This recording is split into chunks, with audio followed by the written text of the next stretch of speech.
Alléluia, bien-aimés dans le Seigneur, que Dieu te bénisse encore, que la paix du Seigneur soit encore avec vous, que la grâce du Seigneur soit encore avec vous. Je suis dans le livre d'Apocalypse 4:10, la Bible dit ceci.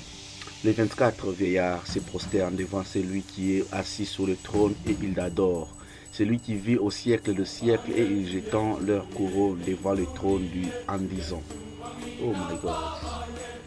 En disant, tu es digne, notre Seigneur et notre Dieu, reçois la gloire, l'honneur et la puissance, car tu as créé toutes choses, et c'est par ta volonté que tout existe, qu'elles existent et qu'elles ont été créées. Vous savez, j'aimerais dire à une personne que l'adoration, quand on parle de l'adoration, on parle de la profondeur de Dieu. Des fois, il y a des personnes qui cherchent à être dans la profondeur avec Dieu. Des fois, il y a des gens qui cherchent à être Marasus Kabraïa. Il y a des gens qui cherchent à expérimenter une présence de Dieu, à expérimenter une puissance de Dieu, à entrer dans la profondeur avec Dieu. Mais laisse-moi te dire, la profondeur de Dieu, c'est l'adoration. Quand tu veux expérimenter la profondeur avec le Saint-Esprit, quand tu veux expérimenter la profondeur avec Dieu, tu dois être un adorateur. Oh! Les enfants de Dieu ont une chose qui les caractérise, ont une chose qui fait leur différence. Et la chose qui fait la différence des enfants de Dieu et des enfants du diable, c'est l'adoration. Le centre de toutes choses, c'est l'adoration. Ce qui fait la force des autres, c'est l'adoration.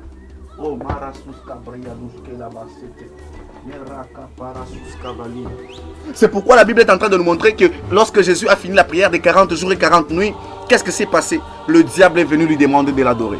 Ah, laisse-moi te dire, la seule chose qui fait la différence, la seule chose qui te poussera dans la profondeur avec le Saint-Esprit, la seule chose qui te poussera dans la profondeur avec la présence de Dieu, c'est l'adoration. Dieu a besoin des adorateurs. C'est pourquoi la Bible nous dit, Dieu est en train de chercher les vrais adorateurs. Dieu en a toujours besoin. Dieu cherche toujours les adorateurs jusqu'à ce que la fin du monde va s'annoncer. Laisse-moi te dire, il y a quelque chose que Dieu cherche tous les jours. Oh, peuple de Dieu, laisse-moi te dire. Dieu ne cherche pas d'abord ton argent. Dieu ne cherche pas d'abord tes offrandes. Dieu ne cherche pas d'abord quoi que ce soit. Mais Dieu cherche d'abord l'adoration. Dieu cherche les adorateurs. Il en a besoin. Il a besoin de bon nombre des adorateurs. Il a besoin de bon nombre des adorateurs. C'est pourquoi, laisse-moi te dire, la profondeur se cache dans l'adoration. C'est lorsqu'on adore Dieu que Dieu commence à donner des histoires. C'est lorsqu'on adore Dieu que Dieu commence à nous révéler des choses cachées. Je parle à une personne. Laisse-moi te dire, à chaque fois que tu adores, tu passes au-delà de l'adoration que tu fais tous les jours, tu sentiras que le Saint-Esprit viendra te révéler des choses cachées. Le Saint-Esprit viendra te parler des choses cachées. Pourquoi? Parce que tu es en train d'adorer Dieu. Laisse-moi te donner un exemple. Dans ce monde, il existe des hommes. Or, la Bible nous dit, si un homme avec son cœur mauvais qu'il a, mais lorsque son enfant lui demande le pain, il ne peut pas lui donner une pierre. Lorsque son enfant lui demande le poisson, il ne peut pas lui donner un serpent. Maintenant, qu'est-ce dire de notre Dieu? Donc, ce qui veut dire, l'homme qui a un cœur mauvais là, l'homme qui est rempli par de mauvaises habitudes dans son cœur, lorsque un homme aussi se lève pour parler de bien de cet homme, se lève pour dire, ah non, cet homme, c'est un homme vraiment du cœur, c'est un homme qui aide les gens, c'est un homme qui fait ça. Cet homme-là, rempli de mauvais cœur, est capable de donner des choses, des valeurs à la personne qui lui a juste déclaré ces choses. Donc, ce qui veut dire, dans l'homme, il y a une capacité cachée dans l'homme qui fait à ce que lorsqu'un autre homme déclare des bonnes choses sur cet homme, parle de bonnes choses sur cet homme, cette envie-là d'honorer aussi la personne qui est en train de vous honorer vient directement. Maintenant, qu'est dire de notre Dieu?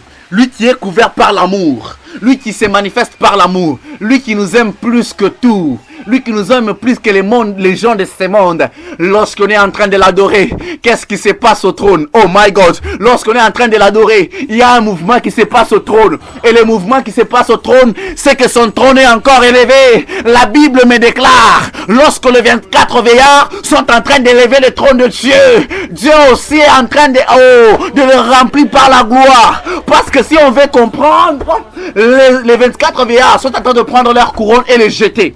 Mais ce qui m'étonne, c'est que quand ils jettent leurs couronnes, ils ont encore des couronnes sur la tête. Plus qu'ils sont en train de jeter des couronnes, plus les couronnes sont encore en train de revenir sur leur tête. Je parle à une personne qu'à chaque fois que tu seras en train d'adorer, sache que tout ce que tu donnes à Dieu, Dieu aussi te le donne. Oh my God.